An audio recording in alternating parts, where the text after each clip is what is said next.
Hi there, welcome back. So, in this training, we're going to talk in more detail about why it all starts with digestion when it comes to being able to release that body fat without dieting. And of course, addressing all of your health issues at the level of root cause, right? If you're not getting those nutrients in, how is your body supposed to work properly? Okay, so most people are surprised to learn what a major influence digestion can have on a person's ability to lose weight. Why? Because what you eat needs to be broken down and absorbed for your body chemistry and thus your hormone balance. So, optimized nutrition and hormone balance eliminates cravings and it stokes the fires of your metabolism so that you can start burning fuel for energy again instead of running it all on empty and having to save the fuel for later, which is storing your energy as fat. Okay, so we want to provide our body with what it needs, and it needs nutrition, but it's not going to get that nutrition if you're not absorbing it. So a lot of people are out there, they are buying the most like expensive organic food, but they're not breaking it down. So if they're not breaking it down, then they're not assimilating it, right? So um, you know, weight loss is one thing, but your health actually begins in the gut. And so we want to start at the very beginning, right? We don't want to skip the initial steps because then we don't have any foundation to stand on. Okay, so here's some signs of poor digestion. Of course, this is the short list. So diarrhea or constipation, acid reflux, bloating or burping, discomfort or pain, light colored stool, gas, undigested food in the stool, acne or skin issues. Okay. So if you've had digestion issues for as long as you can remember, then you probably don't know what even optimal digestion feels like or how it's intended to work optimally. Because by this point, poor digestion just feels like normal digestion, but it's not.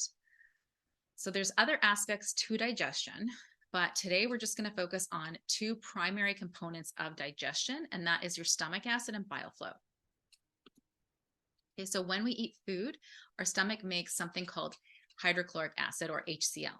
So this is an acid, it's in our stomach, it's meant to break down the food we eat, specifically protein. So once the food in the stomach is properly acidified, it then moves into the first part of the small intestine. But if you can't digest protein well, you'll feel tired and bloated, like there's a rock sitting at the bottom of your stomach. Okay, so when this bolus of food finally leaves the stomach without enough acid, it compromises the next stage of your digestion too, your ability to digest fats. Okay, so that's right here. You got your bolus of food, it's got all this acid on it. It is going down here into your duodenum, and right there is where you have it's close to where the gallbladder secretes bile. And that's where you're supposed to be digesting your fats.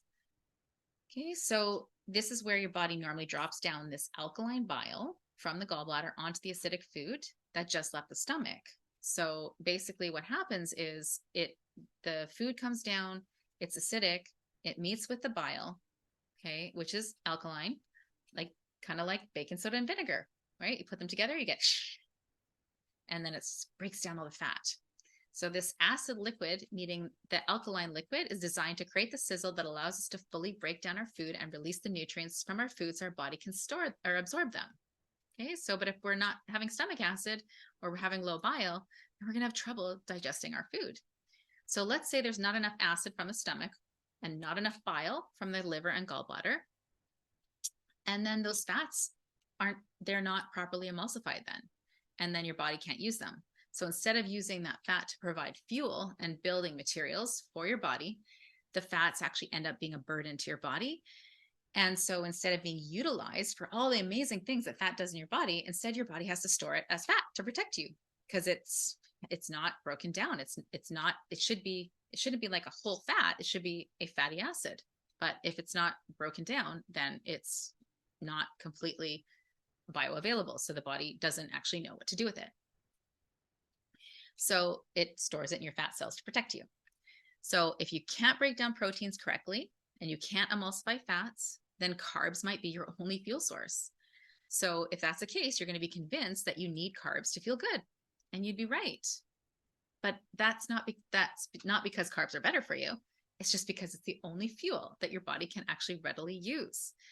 Why? Because you can't digest protein or fat because you have low bile and low HCl. So some of the signs of low stomach acid or poor bile are constipation, diarrhea, bloating, burping, acid reflux, stomach discomfort, undigested food in the stool, light-colored stool, passing gas, low blood pressure, acne, or skin issues. Okay.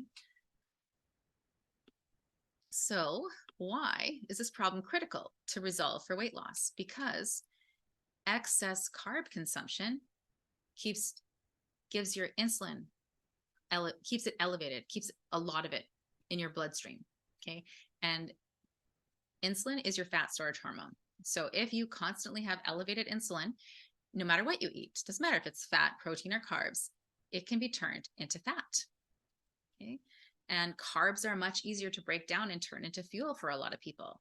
So that's why they'll gravitate away from protein and fat, because those protein and fat makes them feel lousy, and then they have no energy. But carbs are like getting instant fuel. So the problem is that all those carbs keep insulin levels high all day and cause your body to store fat instead of burning it for fuel. Right? So in the next training, I'm going to share with you more about carbs so that we can end your carb confusion.